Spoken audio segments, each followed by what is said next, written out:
శ్రీరామనామాన్ని వ్రాసినంత మాత్రం చేత రామచంద్ర ప్రభువే మనం చేరుకోవలసినటువంటి స్థితిని నిర్దేశిస్తాడు. మహానుభావుడు గుంటూరులో రాగం ఆంజనేయులు గారని ఉండేవారు. ఎప్పుడూ శ్రీరామనామమే, అలా శ్రీరామ శ్రీరామ శ్రీరామ శ్రీరామ వ్రాస్తూనే ఉండేవారు. ఆఖరికి ఆయన ఆ పుస్తకాలన్నీ రామనామం రాసినవన్నీ బండిలో పెట్టుకుని రామనామ జపం చేస్తూ భద్రాచలం వెళ్ళారు. భద్రాచలం వెళ్ళి ఆ రోజు సాయంకాలం రామచంద్రమూర్తి యొక్క దేవాలయంలో రామనామం ఇచ్చేద్దాం అనుకున్నారు. ఇవాళ ఎందుకులేండి, ఇక్కడ ఏదో సప్తాహం చేద్దాం అనుకుంటున్నాం కదా, రేపిద్దాం, ఏకాదశి వస్తుంది కదా అన్నారు. ఏమోనయా, ఏ క్షణం ఎవడికి తెలుసు, ఇచ్చేసేద్దాం అన్నారు.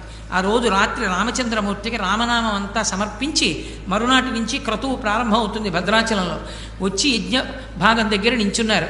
లోపల రామచంద్రమూర్తి దేవాలయంలో గంటలు మోగి అక్కడికి దగ్గరలోంచి ఆ స్వామి వైభవం, ఆ కీర్తన వినపడుతూ నీరాజనం కనపడుతోంది.